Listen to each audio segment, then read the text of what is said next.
마태복음 13장 18절에서 23절입니다. 그런즉 씨 뿌리는 비유를 들으라.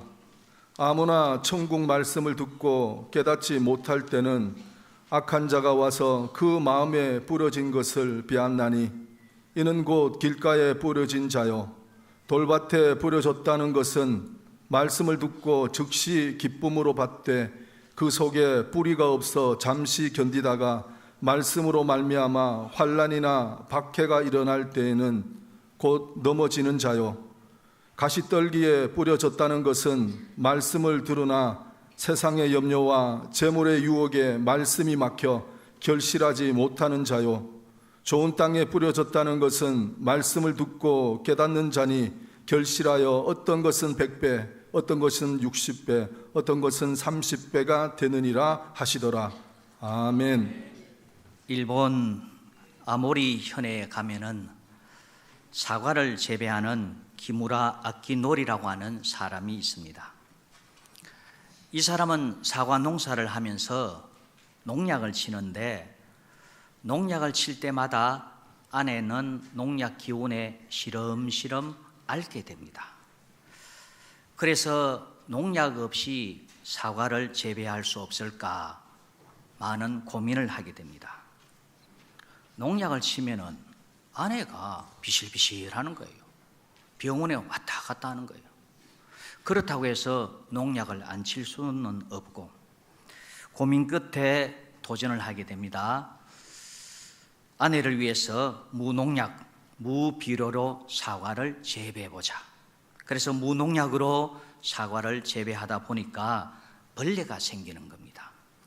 이 벌레가 생겨서 사과가 전혀 열리지 않는 겁니다. 오히려 사과 나무가 누렇게 말라 죽어갔습니다.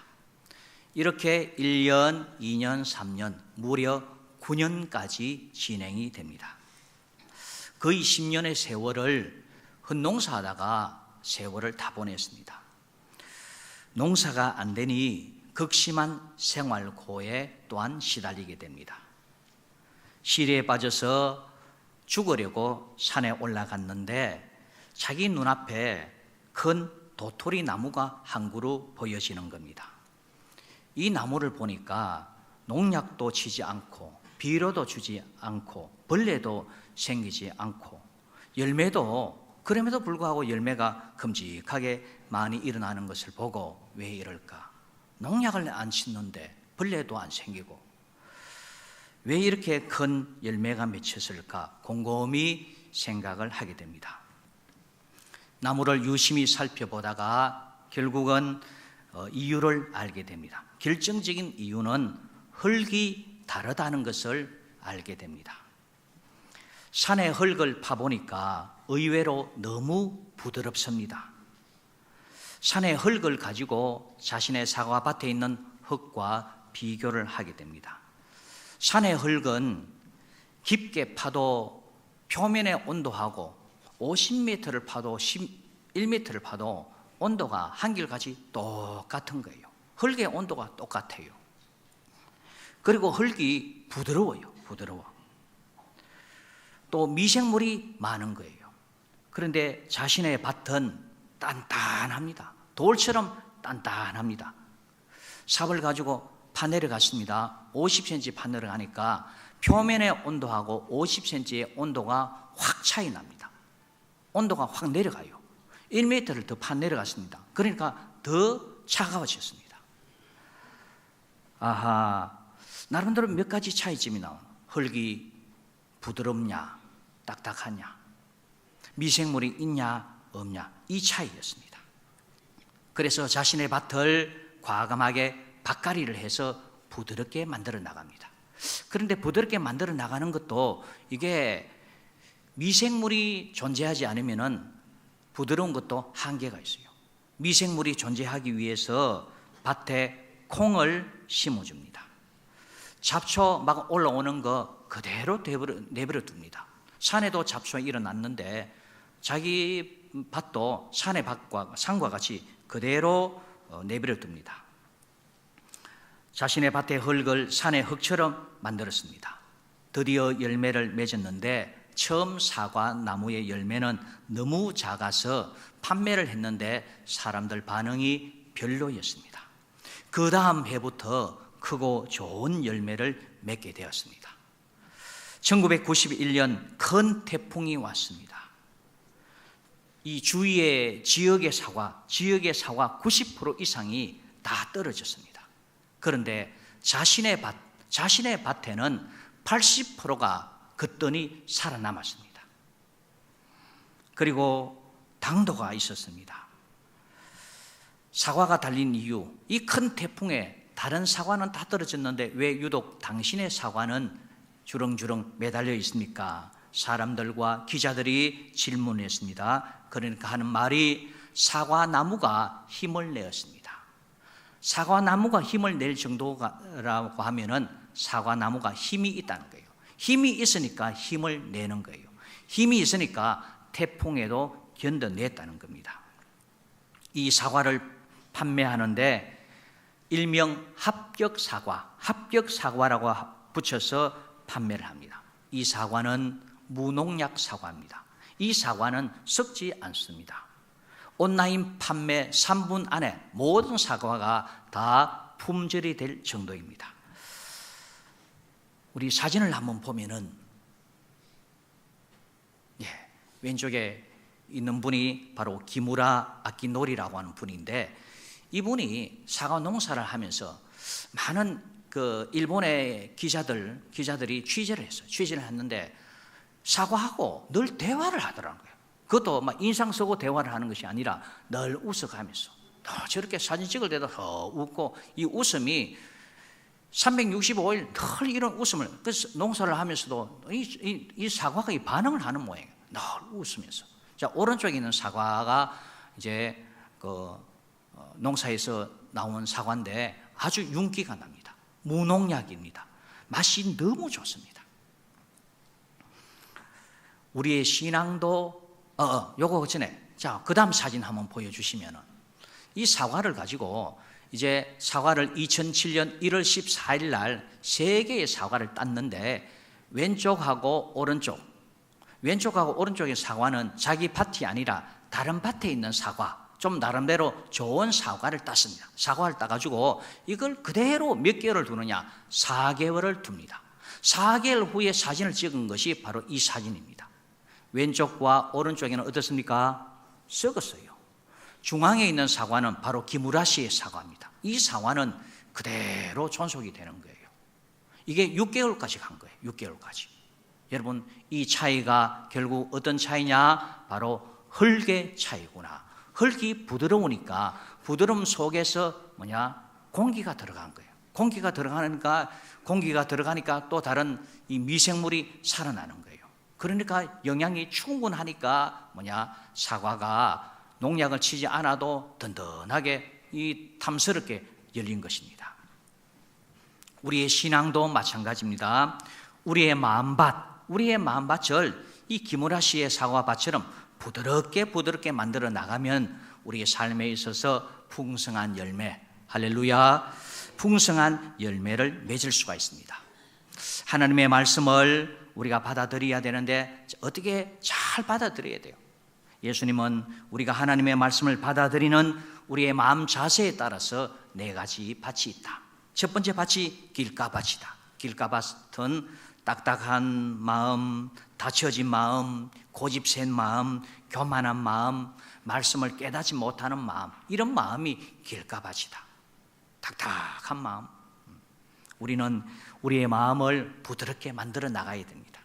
두 번째 밭이 돌밭입니다. 돌밭 신앙은 하나님의 말씀을 듣고 아멘 하면 끄덕끄덕하고 맞아 기쁨으로 받아들이다가 어려움이 닥치면은 아이고 말씀이고 뭐고 교회가 뭐고 아이고 안녕, 핍박이 오면은 그냥 이렇게 내몰라라 하는 그런 냄비신앙. 우리는 환난이 오더라도 우리가 끝까지 믿음으로 나가는 신앙, 그런 신앙을 만들어 나가야 됩니다. 가시떨기 씨앗이 자라다가 가시가 찔러서 열매를 맺지 못하는 그러한 나무, 그런 과일. 자, 22절에 보면은 이제 몇 가지 가시가 나옵니다. 가시떨기에 뿌려졌다는 것은 말씀을 들으나, 말씀을 듣기는 얼마나 잘 듣습니까? 들었습니다. 들으나 가시가 있는데 세상의 염려의 가시, 우리가 지난주에 살펴보았습니다. 염려의 가시, 염려되는 일들이 많이 있습니다. 그 되는 일들 우리가 인간적으로 할 수 있는 데까지 다 하고 기도하고 하나님께 맡겨놔야 돼요. 맡겨놔야 되는데 이 맡기지를 못해. 맡겨놨다가 예배 마치고 돌아갈 때는 도로 찾아요. 주님, 아까 걱정되는 거 맡겼는데, 설교 들을 때는 맡겨가지고 좋았는데 또 걱정이 됩니다. 도로 주위에서 또 한 보따리 해가지고 또 들고 나갑니다. 또 세상의 염려, 우리가 하나님께 자꾸 맡기는 연습. 베드로전서 5장 7절에 너희 염려를 다 주께 맡겨버리라. 이는 그가 너희를 돌보심이라. 우리 자꾸 맡겨야 됩니다.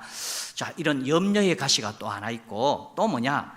오늘부터 이제 봅니다. 여기까지는 지난주까지 보았습니다. 두 번째 가시가 재물의 유혹의 가시. 재물의 유혹의 가시. 자, 오늘 우리 22절을 다시 보면은 가시 떨기에 뿌려졌다는 것은 말씀을 들으나 세상의 염려와, 자, 염려의 가시가 하나 있고, 그 다음 재물의 유혹의 가시가 있습니다. 재물의 유혹에 말씀이 막혀 결실하지 못하는 자요.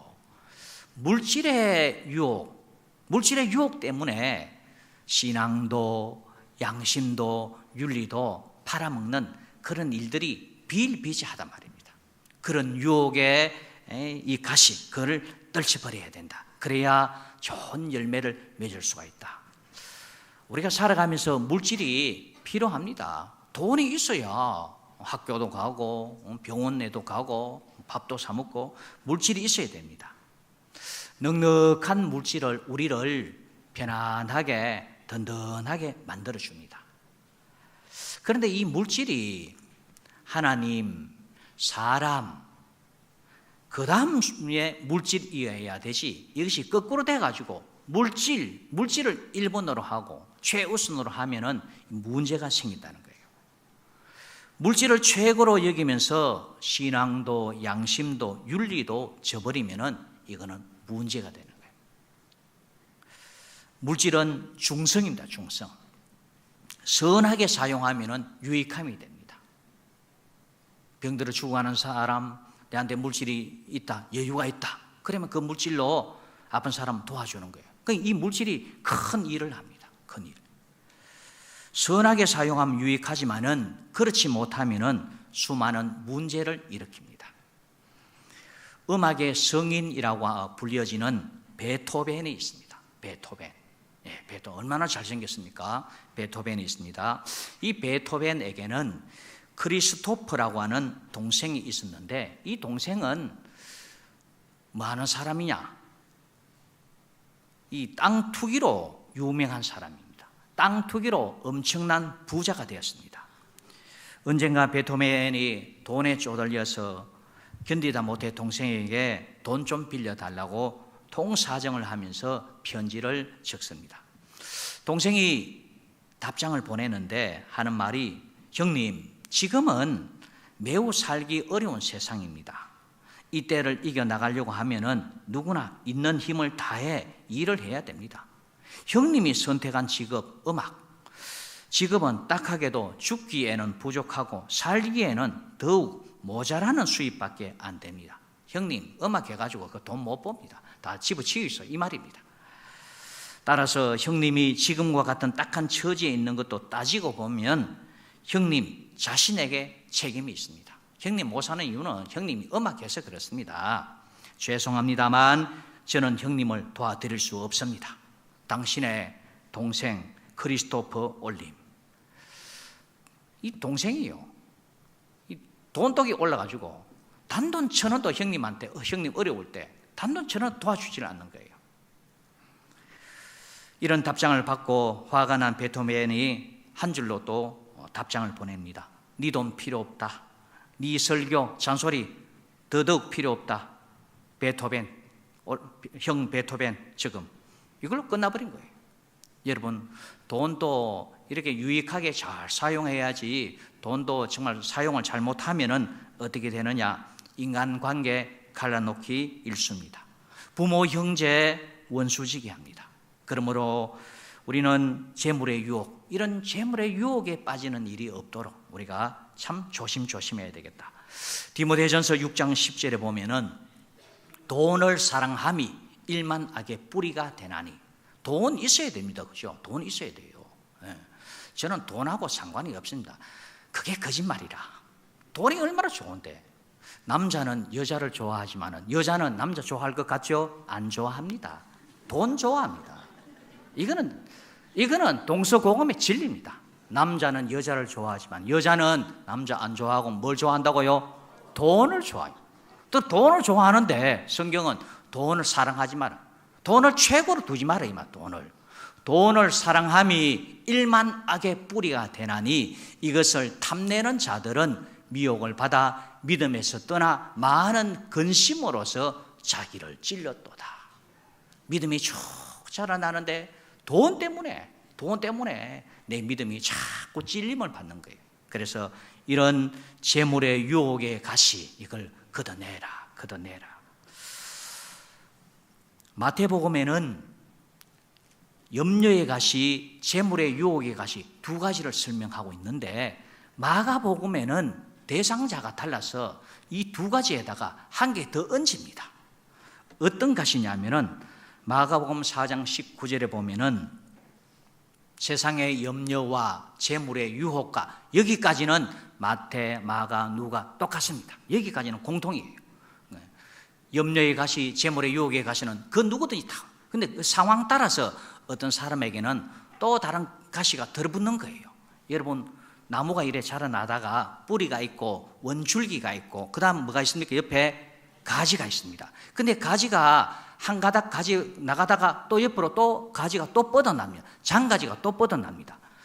염려와 재물의 유혹의 가시가 자라나는데 여기에다가 한 가닥 더 가시가 또 뻗어나는 거예요. 가시가 또 뻗어나는 겁니다. 그 가시가 뭐냐?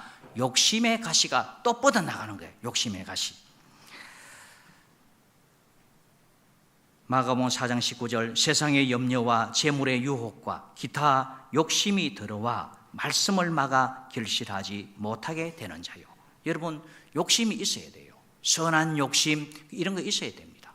그런데 선한 욕심은 제쳐놓고 내 배만 불리겠다고 하는 이런 욕심은 오히려 시험에 들게 합니다.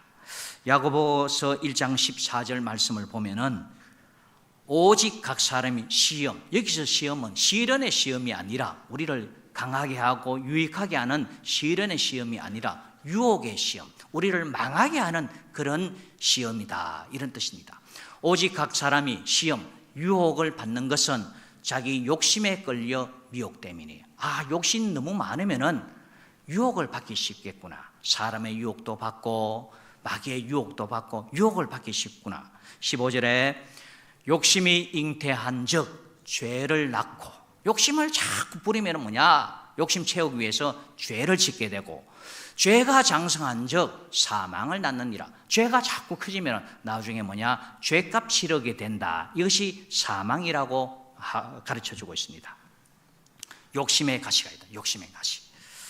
경기도 안양에 삼덕제지가 있었습니다. 40년 역사를 가지고 중견기업으로서 탄탄하게 성장한 기업이었습니다. 직원 수가 210명이었습니다. 큰, 나름대로 지방에서는 큰 중소기업이었습니다. 매년 흑자를 냈습니다. 직원들 월급 밀리는 것 없이 꼬박꼬박 제때 다 지급해 줬습니다. 자녀들 등록금 회사에서 다 내줬습니다. 좋죠? 학자금 다 대줬습니다. 그리고 1년에 한 번 직원들 건강검진 회사에서 다 해줬습니다. 좋죠? 네, 좋죠. 일명 신의 직장이라고 그랬습니다. 이직률이 15년이에요. 15년. 요즘 참 회사가 어렵고 공장이 어렵다 보니까 한 달 일하다가 또 다른 데 가고 3년 일하다가 3년이 많이 가더라고. 3년. 그런데 이 회사는 이직률이 15년. 들어가면 잘 안 나와. 워낙 잘해주니까. 업계 최고였습니다. IMF 때 회사가 무너질 그런 상황이 있었는데 이때도 뭐냐? 직원들, 회사 직원들이 다 십시일반 돈을 모아서 회사를 살렸습니다. 노사 간의 관계가 원만하고 좋았습니다. 그런데 2003년 이 노조가 어디든지 다 있죠. 노조가 강성노조, 더 위의 노조 민주노총에 가입을 하게 됩니다. 가입하면서 분위기가 이상하게 돌아갑니다. 민주노총에서 내가 너희들 돈 받는 거 월급 더 많이 받게 해줄게. 사람이 돈 준다 그러니까 더 많이 받아준다 그러니까 얼마나 좋습니까, 그죠? 그래가지고 그때 이 민주노총에서 그때 이제 붉은 띠를 띠고 꽹가리 치고 확성기 막 털면서 임금 인상, 악덕 기업주 물러가라. 전재준 회장은 뭐 하느냐? 다이너스티 차를 타면서 돈 자랑하느냐? 막 이렇게 막 데모를 하기 시작했습니다. 전재중 회장이었는데 자기는 이 회사 시작할 때 맨손으로 시작했습니다. 리어카를 몰고 폐지, 북한에서 내려와서 폐지를 주어서 폐지, 그 다음에 폐병 있지 않습니까? 그런 걸 주어서 하나 둘 돈 모아서 그 삼덕 제지 이거를 일궜습니다. 그런데 이 노조에서 이 임금 인상해달라, 상여금 인상해달라. 여기까지는 회장이 그러면은 더 올려줄 만도 하다. 회사 사정을 보고 회사가 이래 잘 돌아가면 더 올려주는 거 당연하다. 더 올려줄게. 그런데 여기에서 욕심이 안 차는 겁니다. 경영권 내놔라. 과장 이상 임명할 때 우리 허락을 받아라.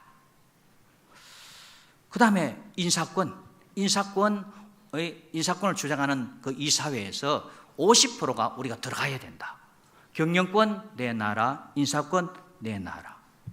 회장이 고민에 빠지게 됩니다. 월급은 올려줄 수 있지만은 이렇게 되면은 회사 경영이 안 되는 거예요. 안 된다고. 그래도 계속 데모를 합니다. 결국은 뭐냐면은 46일 만에 흑자 기업이 문을 닫게 됩니다. 직장이 폐쇄가 됩니다. 민주노총 돈 받아줄게 그랬는데 어떻게 됐냐? 무책임하게 소리 소문 없이 떠나가 버렸습니다. 직원들 200여 명의 직원들 중에 강성노조가 60명이었는데 이 직원들한테도 회사에서 살 길을 터줬어요. 하만하고 평택에 이 제지 공장이 있으니까 여기 들어갈 수 있는 사람은 여기 원하면 다 이어주겠다. 들어갈 사람 들어간 거예요. 강성 노조원들 60명은 어떻게 되냐? 끝까지 우리는 투쟁하면 이길 수 있다. 근데 회장이 어떻게 되냐? 내가 경영을 하든지 그 누가 내 말고 다른 사람이 경영을 하든지 이 상태로서는 경영 자체가 안 된다. 직장을 폐쇄를 해버렸습니다. 공장 부지 4,300평, 어마어마하죠. 4,300평. 그 당시 공시지가로서 1,100억이었습니다. 4,300평을 안양시에 시민공원 만들어 달라고 기정을 해버렸습니다. 강성노조 60명, 이거 오도 가도 못해요. 직장에서 쫓겨나고 시에서 그 다음부터 그냥 그 공장을 밀어버렸어요. 여러분, 너무 지나친 욕심이 결국 어떻게 됩니까? 다 망하게 해버린 거예요. 다 망하게. 디모데전서 6장 6절에 보면은 그러나 자족하는 마음이 있으면 경건은 큰 이익이 되느니라. 자족하는 마음이 뭐냐면은 내가 만족한다 이런 뜻이에요. 만족한다. 만족이 다른 말로는 감사한다 이런 뜻입니다. 자족하는 마음, 감사하는 마음이 있으면 경건, 신앙은 큰 이익이 되느니라. 우리가 세상에 아무것도 가지고 온 것이 없음에 또한 아무것도 가지고 가지 못하리니 우리가 먹을 것과 입을 것이 있은즉 족한 줄로 알 것이니라. 먹을 것, 입을 것 있으면은 다 하나님께서 다 채워주시고 또 나머지 뒷부분도 다 알아서 해주시고 예수님까지 우리한테 주실 정도인데 와 먹을 거 입을 거 이거 가지고 아웅다웅하고 더 가지려고 하느냐. 제일 중요한 생명을 우리한테 주셨는데 그걸로 만족하고 감사하면 되는 것인지 뭐가 부족해가지고 자꾸 달라 하느냐. 살아가면서 물질이 필요하고 다른 것이 필요하지만은 이게 과욕을 부리면 문제가 생긴다는 거예요. 이 노조원들이 물질 더 내놔라. 그거 가지고 안 된다. 우리도 권력, 회사를 경영해야 되겠다. 권력에 또 욕심이 들어간 거예요. 내가 나름대로 다른 사람들한테 내 명함 돌리겠다. 명예욕도 들어가는 거예요. 물질과 명예와 권세 이런 욕심이 꽉 들어가니까 결국은 다 망해버리니까, 자, 이런 욕심의 가시가 내 신앙을 좀먹을 때가 있다. 나를 찌를 때가 있을 것이니까 그거 조심해라. 그 다음 또 가시가 또 하나 있습니다. 누가복음 8장 14절 말씀을 보면은 가시 떨기에 떨어졌다는 것은 말씀을 들은 자이나 지내는 중 이생의 염려와 재물과, 여기까지는 어떻다고요? 똑같다 그랬습니다. 여기까지는 이생의 염려, 재물, 여기까지는 똑같은데 마가복음에는 욕심이 들어가 있고 누가복음에는 향락이 들어가 있어요. 향락. 먹고 마시고 즐기고 취미, 쾌락, 유흥에 빠지는 거. 자, 이런 거는 돈이 좀 있으면은 여기에 빠지기 쉽습니다. 세상 재미가 얼마나 좋은지 몰라요. 자, 이 재미에 기운이 막혀서 믿음이 자라나지 못하는 경우가 있다. 자, 그렇기 때문에 우리의 타겟은 뭐냐면은 천국이다 생각하고 천국으로 우리가 달려가면서 이런 중간중간에 함정들이 많이 있습니다. 아하, 이 향락, 세상 재미가 얼마나 좋은지, 그래서 조금 발을 들인 사람도 발 들였다가는 아차 하고, 내 갈 길은 여기 아니지 하고, 여기 자꾸 빠지다가는 삼천포 빠지겠다 하고 발을 금방 빼야 돼요. 금방 발 내딛었다가 또 금방 빼야 돼요. 한번 너무 또 이렇게 올곧은 신앙으로 그게 좋지만은 그렇지 못한 사람 옆으로 갔다가도 금방 나와야 돼요. 금방. 안 그러면 자꾸 빠져들게 돼요. 로처럼 자꾸 빠져들어가게 됩니다. 자, 그래서 예수님은 우리의 믿음이 자라나는데 이 가시가 함께 자라기 때문에 염려의 가시, 재물의 유혹의 가시, 욕심의 가시, 향락의 가시, 이거 조심하면서 이거 다 걷어치우면서 좋은 땅 만들어라. 김우라 씨가 좋은 땅 다 만들어나니까 그동안의 모든 고생은 1년 만에 다 완전히 다 해결 다 돼버렸습니다. 이거를요, 사과를 가지고 4배, 5배 가격으로 또 붙여놔도요, 이거 없어서 못 파는 거예요. 그만큼 풍기 현상이 일어나고 그만큼 사람들이 많이 찾는 거예요. 좋은 비결은 좋은 흙이었습니다. 비결은 좋은 마음, 부드러운 마음, 이런 마음 가지고 우리가 믿음에 승리할 수 있기를 주님의 이름으로 축원합니다.